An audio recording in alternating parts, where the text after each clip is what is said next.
Bien, dice la palabra de Dios en Mateo capítulo 6, versículos del 9 en adelante, por favor. ¿Cuántos trajeron sus Biblias?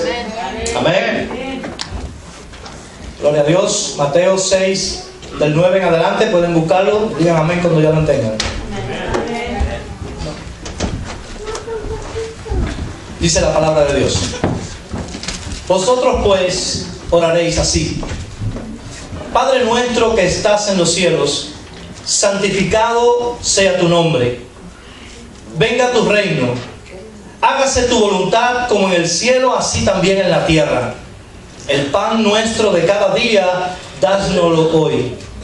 Y perdona nuestras deudas, como también nosotros perdonamos a nuestros deudores.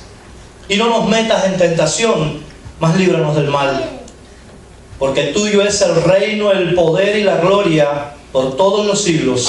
Amén. Amén. Dios bendiga su palabra, ¿verdad? Amén. Miren, aquí hay algo curioso con el Padre Nuestro. Y vamos a empezar primero con lo que la hermanita dijo. El Padre Nuestro siempre se ha conocido como ¿qué? Como la oración modelo. ¿Cuánto lo hemos entendido así? La oración modelo. Y cuando decimos oración modelo, decimos que bueno, Jesús dio esta oración para que tuviéramos más o menos una idea de cómo se debía orar, porque eso fue lo que le dijo a los discípulos. El asunto es que hay algo curioso. Jesús no le dijo a los discípulos, como muchas veces enseñamos, Jesús no le dijo a los discípulos: cuando oren, oren parecido a esta oración. Cuando oren, digan más o menos parecido a lo que yo les voy a decir aquí, y empieza: Padre nuestro que estás en los cielos. No. Jesús dijo literalmente: cuando oren, digan: Padre nuestro que estás en los cielos, santificado sea tu nombre. Es por eso que la Iglesia Apostólica, Católica y Romana tuvo a bien, porque no vamos a criticar esto que hizo la Iglesia Católica, tuvo a bien rezar siempre el Padre Nuestro. Y sabemos que la Biblia habla de vanas repeticiones, ¿verdad? Y yo les dije ayer que repetir el Padre Nuestro no es una vana repetición, sino que la vana repetición está cuando nosotros en nuestro corazón no nos hemos entregado a Dios y no entendemos el significado del Padre Nuestro. Si realmente nosotros no entendemos que el que Dios que está en los cielos es nuestro Padre, es mi Padre, y a la vez es nuestro Padre, si nosotros no entendemos cuando vamos a repetir el Padre Nuestro, si nosotros no entendemos que el que santifica su nombre es Él mismo y no nosotros, y si nosotros no entendemos lo que viene más adelante, entonces realmente cuando rezamos el Padre Nuestro, ¿qué sucede? Si son vanas repeticiones, ya estamos repitiendo vanamente una oración que carece de valor. Por eso es que yo no digo que la oración Padre Nuestro es una oración modelo. Yo no creo que sea una oración modelo. Yo creo que es la oración perfecta. ¿Amén? ¿La oración qué cosa? Perfecta. ¿Qué es una oración modelo? Si usted va a la Biblia, por ejemplo, le voy a poner ejemplo. Aquí hay cientos de oraciones en la Biblia. Y el pastor mañana va a predicar sobre una de esas oraciones que hay en la Biblia. Pero solamente yo les voy a dejar, por ejemplo, rapidito, si quieren apuntarlo, pueden apuntarlo, oraciones que hizo Jesús, que son oraciones modelos. Oraciones modelo de Jesús. Por ejemplo, la oración de alabanza registrada en Mateo 11, 25 al 26. Eso es una oración modelo. La oración registrada en Juan 11, 41, 42 es una oración en gratitud para que los demás crean. La oración por la iglesia, Juan capítulo 17, versículo del 1 al 26. ¿Quieren oración más poderosa que esta? La de Juan capítulo 17. Jesús también oró por liberación. Mateo 26, 36 al 44 y 27, 46. Jesús también oró por perdón de nosotros. Lucas 23, 34. Eso es una oración modelo. Una oración modelo fue cuando Jesús oró en su misión. Lucas 23, 46. Una oración modelo es cuando Jesús tuvo una oración de alabanza, Lucas 10, 21 y 22. Pero una oración perfecta es cuando Él oró en Mateo 6, 9 al 13, que lo dijo en el Sermón del Monte, aquí registrado en Mateo. Fue cuando por primera vez Jesucristo dio el Padre Nuestro. Pero fíjense que si era la oración perfecta, que cuando los discípulos le preguntaron a Jesús, o le pidieron a Jesús, Señor, enséñanos a orar, como Juan el Bautista enseñó a sus discípulos, entonces Jesús dio por segunda vez el Padre Nuestro. El sábado, yo no sé si se dieron cuenta, pero el sábado tuvimos como lectura bíblica Mateo, y usamos también, ¿qué cosa? Lucas. Aunque usamos los dos textos, no es que el Padre Nuestro se dio una sola vez. Se dio en el Sermón del Monte y se dio también cuando los discípulos se lo pidieron. Ustedes lo leen aquí en Mateo, que habla de Jesús y la oración con la hipocresía. Es decir, cuando oren no sean como los hipócritas, es lo que quiere decir Mateo. Pero ya en la segunda vez cuando Jesús la pone o la da, es cuando los discípulos en forma personal le preguntan. ¿Saben qué? Si nosotros como cristianos sabemos hacer diferencia entre una oración modelo y la oración perfecta, nosotros también vamos a tener en cuenta de que nuestras oraciones, como los discípulos estaban viendo a Jesús, nuestras oraciones van a ser mejores escuchadas también. Miren, cuando Jesús dio los 10 mandamientos, déjame correr acá a ver si se graba esta parte. Cuando Jesús dio los 10 mandamientos tienen como bosquejo que están divididos en dos. 10 mandamientos. Los 10 mandamientos, cuando Jesús los volvió a dar en el Nuevo Testamento, dijo que 2 mandamientos nos dejó. ¿Cuáles son?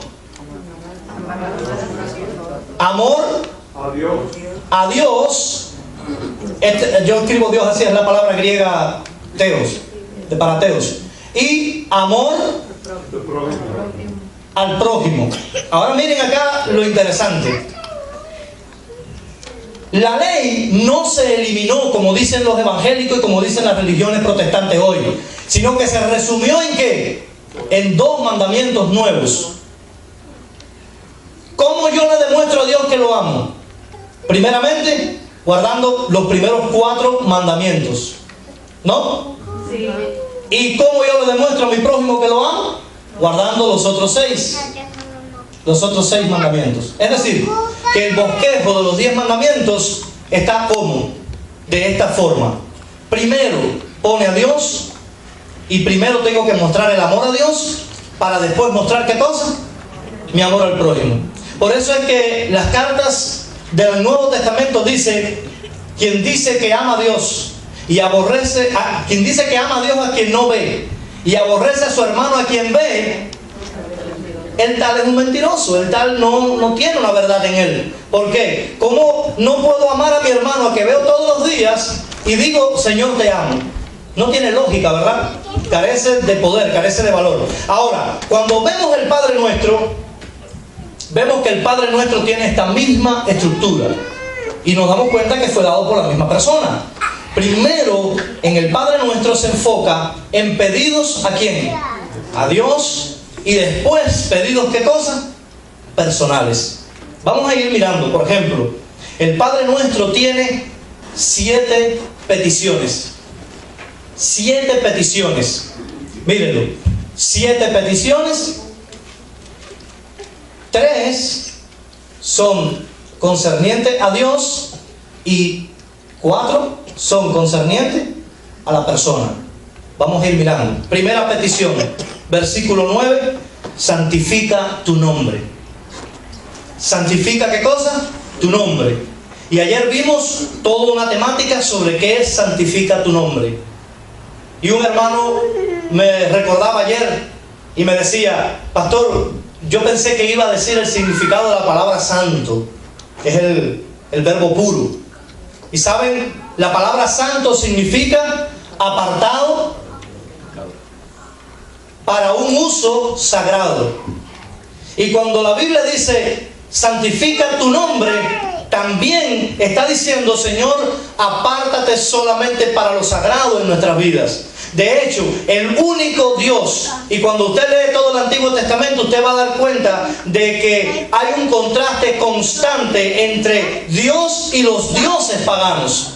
Entre el Dios de los profetas y el Dios de los profetas paganos, los dioses de Baal, los dioses de Acera, los dioses tales como Anubis, Siri, todos estos dioses egipcios, babilónicos, asirios. Siempre todo el Antiguo Testamento está haciendo un contraste entre el Dios verdadero y el Dios falso, entre el Dios verdadero y los dioses falsos. Cuando Cristo da en la oración principal, el Padre Nuestro da el primer pedido, lo primero que dice es: santifica tu nombre. Lo segundo, el segundo pedido, dice: venga tu reino. Y el tercer pedido es: sea hecha tu voluntad, como en el cielo, así también en la tierra. Ahora, si vamos a bosquejar esto desde el punto de vista de que el Padre Nuestro es la iglesia perfecta, es la oración perfecta, entonces, ¿cómo podemos ver esto? En que cuando nosotros oramos, cuando nosotros empecemos a orar en nuestro aposento, cuando nosotros empecemos a orarle a Dios en nuestro lugar secreto, nosotros no debemos seguir orando como siempre lo hemos estado haciendo. Si has sentido que tu oración carece de poder, si has sentido que tu oración no es escuchada, si has sentido que tu oración no pasa del techo de tu casa o del techo de la iglesia, siempre en nuestras oraciones, primero, debe ser dirigido a Dios el Padre. Y segundo, nosotros como petición debemos estar buscando que el nombre de Dios sea santificado por Él en nuestras vidas y diciéndole: Señor, ahora que tu nombre es santificado en nuestras vidas, venga tu reino. Ya estoy preparado para que tu reino venga, para que sea hecha tu voluntad aquí en la tierra, como mismo se hace tu voluntad en el cielo. Amén. Esos son los pedidos que Dios está tratando de enfocarse. ¿Y saben qué? Miren cómo es la oración perfecta de que Jesús dijo de lo siguiente. Jesús siempre dijo: yo no hablo mi propia palabra, sino que hablo la palabra que mi Padre me dio. Yo no digo palabras por mí mismo. Y ahora entiendan esto, hermanos. Si Jesús siempre habló palabras enviadas por su Padre, no palabras de Él, aunque sabemos que Él es Dios también, pero en el plan de la salvación Él siempre dijo: las palabras que yo os he hablado, mi Padre me las dio para que yo se las dijese. ¿Es que acaso el Padre Nuestro fue un invento de Jesús? ¿Es que acaso el Padre Nuestro no fue dado por el mismo Dios para que Jesús le diera un formato de oración al pueblo de Dios, para que el pueblo de Dios tuviese poder cuando orara?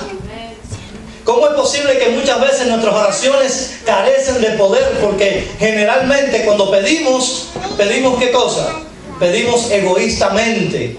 Creemos que Dios es como esas máquinas que usted le echa $1 o le echa el precio de lo que hay dentro, y una vez que le echa el dólar o el dinero que es la oración, Dios tiene que darle lo que ustedes pidieron.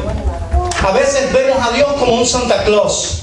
Nos pasamos la vida entera pidiéndole egoístamente. Nuestras oraciones son oraciones de negocio. Oraciones de negocio es: Señor, dame.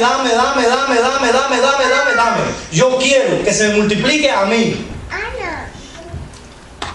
Y uno tiene que valorar cómo habla con Dios, cómo conversa con Dios. ¿Qué le dice a Dios en la oración? El Padre Nuestro, como oración perfecta, nos está mostrando que realmente nosotros debemos, cuando comenzamos a orar, debemos siempre buscar primeramente el bienestar de Dios. Ver que todo está bien con Dios. Ver que nuestros deseos sean más espiritual que material. Porque Dios mira el corazón, literalmente, hermanos. Y si hablamos con Dios solamente cuando nos hace falta, entonces, ¿qué es Dios para nosotros? Y si le pedimos a Dios solamente cuando estamos en problema, entonces, ¿qué es Dios para nosotros? Si solamente buscamos a Dios cuando creemos que lo necesitamos, cuando nos va bien económicamente, cuando tenemos un trabajo, ya ni estudiamos la lección por la mañana porque hay que levantarse de madrugada y escasamente oramos. Y hay hermanos que se han topado que en la oración de por la mañana oran por los alimentos porque ya no saben ni qué oración es qué. y se acaban de levantar y dice, el Señor bendice estos alimentos y, ay, perdón, y rectifican, entonces empiezan una oración. ¿Y cómo es posible que siempre le oremos a Dios por lo mismo? ¿Se han dado cuenta cuando oran por los alimentos que oran? ¿No se han dado cuenta que por años han estado diciéndole a Dios lo mismo? Señor, te damos gracias por los alimentos, bendícelos, que nos caigan bien, bendice las manos que los proveyeron y las manos que los proveyeron, y que nunca le falten a tus hijos y a todos tus hijos donde quiera que estén en toda la tierra. En el nombre de Jesús, amén.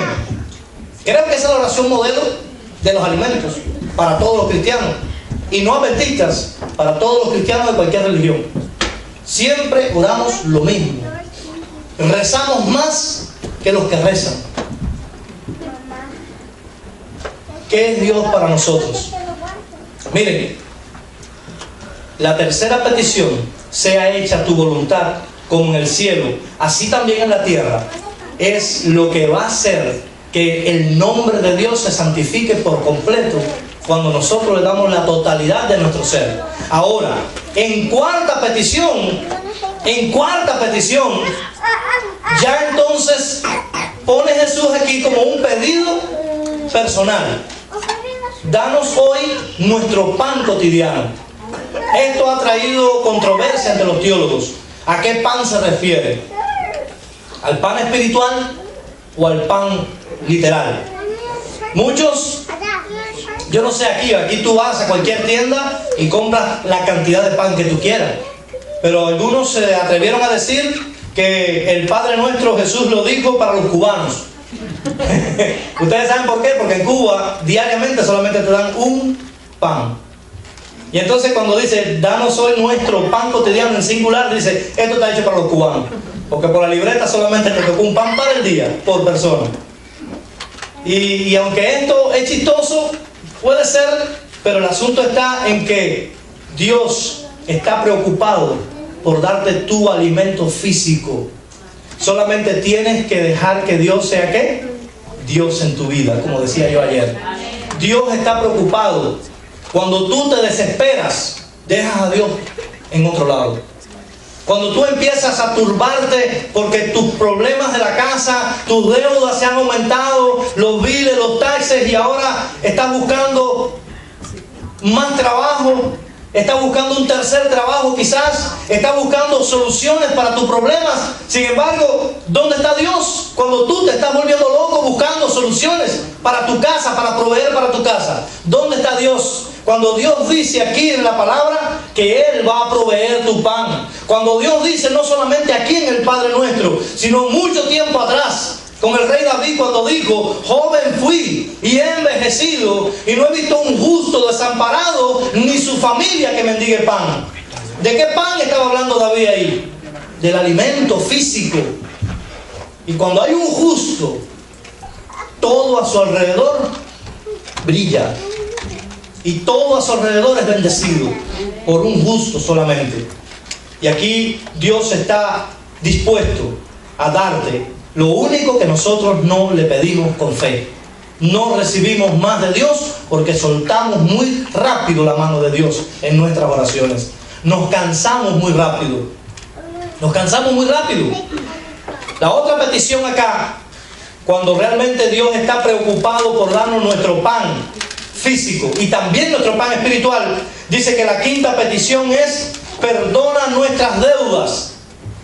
Por favor, ¿quién no quisiera que se les perdonaran sus deudas? Las que tienen hasta hoy, ¿verdad?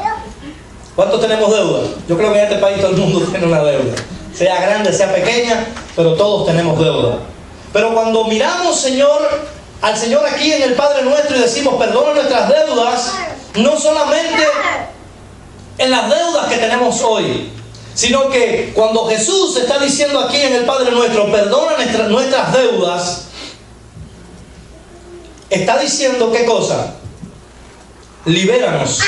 Está hablando del jubileo, el año del perdón. ¿No fue lo que dijo Jesús cuando leyó el libro de Isaías en la iglesia? Que después de eso casi lo apedrean y lo tumban, lo lanzan por un despeñadero. El año del perdón es el año en que cada 50 años el pueblo de Israel era perdonado. Cada 50 años los que debían les era perdonada esa deuda. Cada 50 años los esclavos eran liberados y todos quedaban limpios. Y cuando Jesús dice perdona nuestras deudas, como también nosotros perdonamos a nuestros deudores, está queriendo decir que los que se están atreviendo a pedirle a Dios perdón por algo son los que ya han practicado el perdón con otras personas. Y ejemplos de esto hay en la Biblia, cualquier cantidad de ejemplos. Dios nos va a tratar a nosotros de la misma forma que nosotros tratamos a los demás. ¿No dice así la regla de oro? Trata a los demás como te gustaría que te tratasen a ti. Así que piensa, si a ti te gusta que te traten bien, trata bien. Si a ti te gusta que te traten mal, sigue tratando a la gente como las estás tratando. Y te van a tratar igual. Porque todo lo que el hombre sembrar, eso también cosechará. Eso también recogerá. Y cuando dice perdona nuestras deudas, como nosotros perdonamos a nuestros deudores, entonces la palabra de Dios está diciendo acá que Dios nos va a perdonar a nosotros con la misma calidad de perdón que nosotros tengamos con nuestros semejantes. Por eso es que está todo dividido. Yo no puedo decir amo al prójimo sin amar a Dios. Y yo no puedo decir amo a Dios sin amar al prójimo. Porque si no se cumple en nosotros. Primero los Corintios capítulo 13. Si yo hablase lenguas humanas y angélicas y no tengo amor, la esencia de la ley, y no tengo amor, vengo a ser como ¿qué? Si diera mi cuerpo para ser quemado y no tengo amor, me hicieron chicharrón por gusto, porque no sirvió de nada ese sacrificio. Si yo entregara todo por los necesitados, pero lo hago sin amor, ¿sirve de algo, hermano?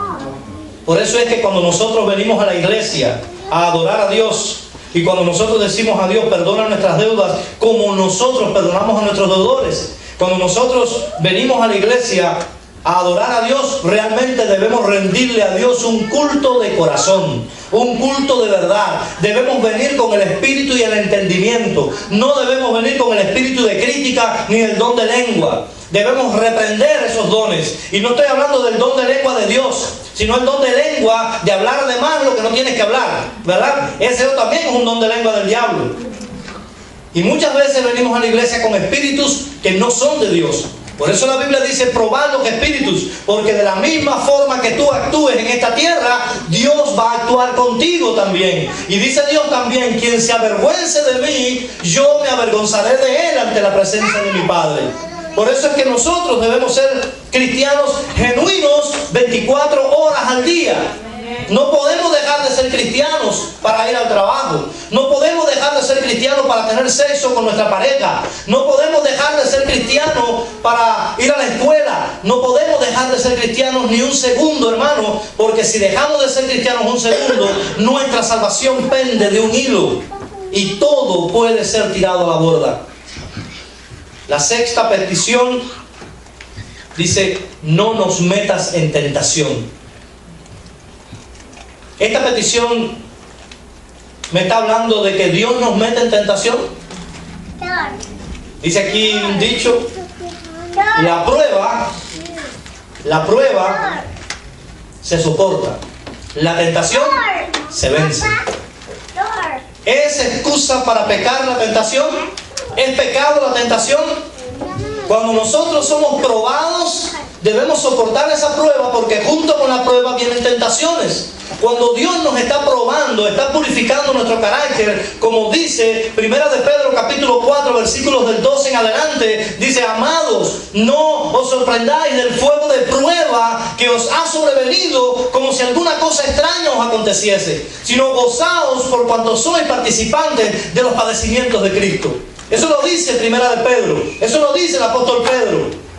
Porque las pruebas que vienen sobre nosotros realmente son para ser soportadas, porque nuestro carácter se está purificando, como el oro se purifica en la fragua, como el oro se purifica allí a pleno fuego y se le quita toda la escoria. Tu carácter se va a ir purificando a la perfección hasta la venida de Cristo cada vez que eres probado con alguna prueba específica en tu vida, que hoy puedes estar pasando por alguna de ellas y crees no soportar. ¿Y sabes qué? La palabra de Dios dice que Dios no nos va a dejar ser tentados más de lo que podamos soportar. Así que no hay excusas para el pecado. Caí en pecado, no podemos racionalizar el pecado. No hay excusas, hermano. Caímos en pecado no por culpa de Adán y Eva. Caímos en pecado por culpa mía, porque yo tengo deseo realmente de caer en pecado. Pero hay promesas en la Biblia que me dicen: Señor, no nos metas en tentación, no nos dejes caer en el pecado, porque de la tentación al pecado hay solamente un hilo del grosor de un cabello, y por nada podemos estar rayando en el pecado. Por eso es que nosotros, cuando oramos, debemos estar pensando en qué cosa. En esto, hermano, en nuestra vida espiritual, en nuestra vida devocional con Dios. Mas líbranos del mal, la séptima petición. La séptima petición dice: líbranos del mal, porque depositamos toda nuestra confianza en aquel que tiene el poder para librarnos de ese mal, en aquel que tiene la victoria, porque ese que tiene la victoria, Padre, Hijo y Espíritu Santo, uno de ellos se hizo carne, uno de ellos habitó entre nosotros, uno de ellos sufrió, padeció, fue tentado en todo, mas sin pecado fue hallado, para que hoy tú y yo seamos victoriosos. Amén. Por eso es que nosotros, cuando decimos no nos metas en tentación, mas líbranos del mal, estamos dándole toda la autoridad al Señor para que reprenda de nuestras vidas el mal, para que reprenda de nuestras vidas el mal que hay en nuestros corazones, las tentaciones puedan ser vencidas y nosotros podamos ser librados, hermanos. Y ¿saben qué? Una vez que tú has experimentado una libertad tan grande, una vez que tú has experimentado la liberación contra el pecado, tú vas a empezar a experimentar una vida devocional diferente, hermanos. No es eso de que tienes que castigarte porque no hiciste el culto, porque te tienen que regañar porque no hiciste el devocional. Es el momento en que cuando alguien te pide que ore, tú no lo vas a ver como una carga, sino como un privilegio. Cuando alguien te pide que tengas una parte para Dios, tú no lo vas a ver como una carga, sino como un privilegio. Porque cada palabra que tú digas puede ser usada para salvación, para otras personas, hermanos. Por eso es que cuando decimos, mas líbranos del mal, estamos depositando en Dios todo lo que nos rodea para que Él se haga cargo. Porque Él es el que sabe cómo resolver nuestros problemas. Nosotros no. Nosotros nos dislocamos enseguida, nos volvemos locos. Un ojo va para acá y el otro va para allá y ahí nos quedamos ya. ¡Fu! Nos quedamos. Pero Dios tiene poder para librarnos constantemente. Aquí viene una parte que viene en el Evangelio de Mateo, pero no está en el Evangelio de Lucas. Y muchos se han atrevido a decir que es una añadidura en la palabra de Dios. Pero manuscritos antiguos, no los más antiguos, pero manuscritos antiguos sí lo tienen, que dice: porque tuyo es el reino, el poder y la gloria por todos los siglos. Amén. Esto es como una doxología, un cierre de la oración. Es decir, Señor, yo quiero que tú santifiques tu nombre.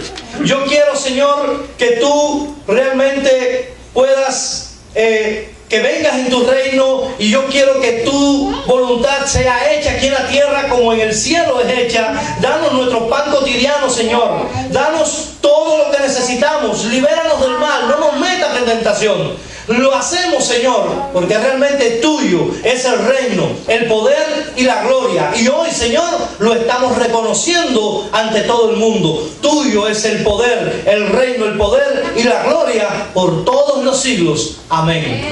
Así que, hermanos, si es un texto añadido a la palabra de Dios o no, sí sabemos que es un texto bien puesto, bien añadido. Son de los textos que se han añadido, de los cuales, digo yo, Dios no le va a pedir cuenta a quien hizo esa añadidura, porque lo que dice ahí es real. De Dios es el reino, el poder y la gloria por todos los siglos. Amén. Ahora, hermanos, sabiendo que nuestras oraciones primeramente deben siempre referirse a Dios, luego deben referirse a nosotros, a lo que nosotros nos interesa en forma personal. Cuando nosotros oramos a Dios confiando de que Él hará, cuando nosotros confiamos en que Dios va a contestar nuestras oraciones, y de hecho que ya Dios ha contestado nuestras oraciones, solamente tenemos que esperar para ver la oración contestada. Cuando nosotros depositamos en Dios esta confianza, hermanos, no hay poder que se sostenga al poder que Dios te va a dar a ti ilimitado. Por eso cuando Cristo dijo: todo lo que pidieres al Padre en mi nombre, Él lo dará. ¿Y saben qué, hermano? Todo, en griego, es todo. En español, es todo. En alemán, es todo. En cualquier idioma de este planeta, cuando dice todo lo que pidieres al Padre, es bien enfático.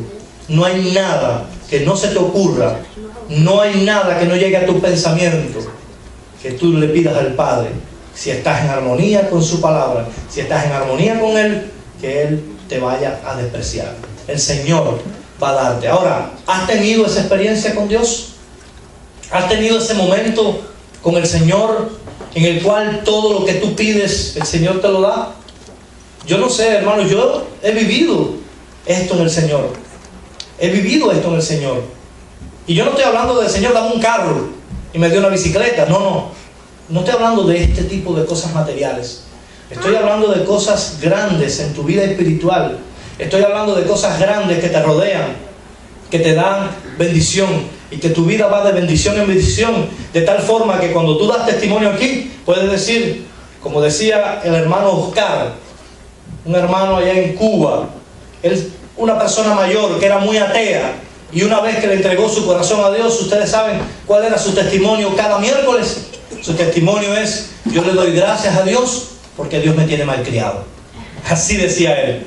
No le acabo de pedir algo y ya tocan la puerta de mi casa dándome lo que estoy pidiendo. Así que, hermano, yo no sé cuál es tu experiencia con Dios ahora en la oración, pero tu oración tiene que mejorar 100% a partir de ya. Esta semana de oración tiene que ser realmente de bendición para tu vida, porque el poder que tenemos en nuestras manos por medio de la oración, hermanos, es inimaginable. No se encierren, no digan: yo no le voy a pedir esto a Dios porque Dios no me lo va a dar. No, hermano, cree y todo será posible. Dios te bendiga. Y ahora, en lo que escuchamos el canto final, yo quiero que ustedes vayan haciendo como los animales limpios que vienen en la Biblia, ¿no? Los cuadrúpedos que rumian, que tienen 4 estómagos y rumian. En lo que estamos escuchando la alabanza, hermano, puede pasar. En lo que estamos escuchando la alabanza, yo quiero que ustedes vayan rumiando lo que hemos hablado. Y ustedes vayan analizando cómo ha sido la calidad de mis oraciones, de nuestras oraciones, hasta estos momentos. Y en el nombre de Jesús y por medio del mensaje del himno, nosotros podamos ser diferentes y hacer una entrega al Señor. Amén. Si eres inspirado, puedes ponerte en pie entonces para tener la oración.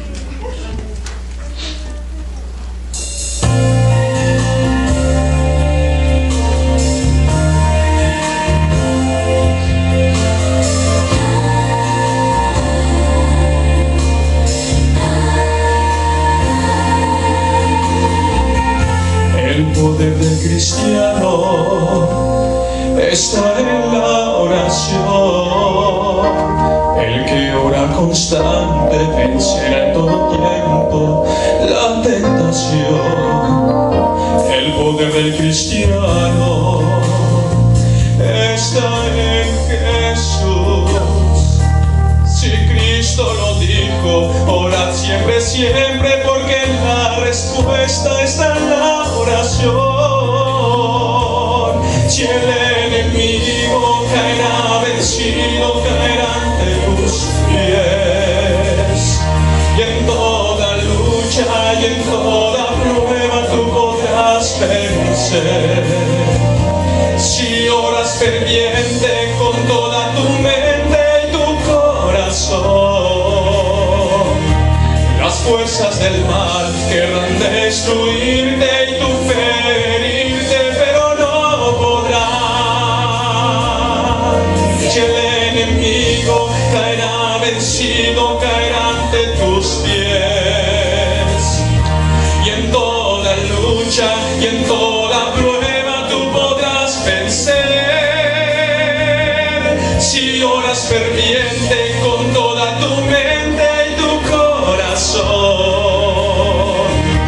las fuerzas del mal querrán destruirte y tú ferirte, pero no podrán.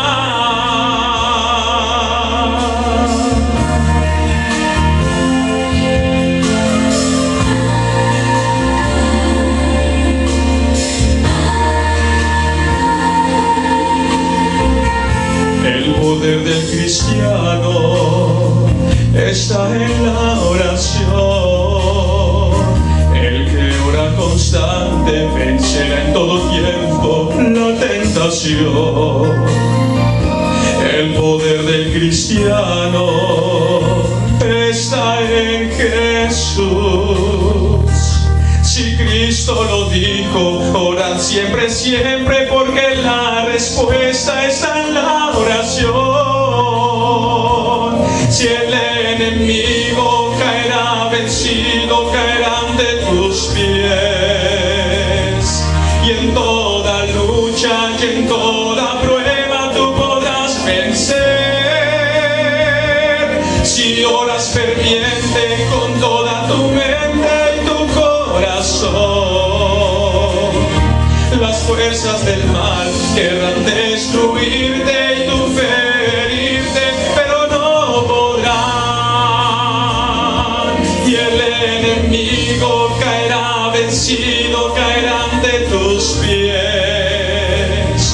Y en toda lucha y en toda prueba tú podrás vencer. Si oras ferviente con toda tu mente y tu corazón,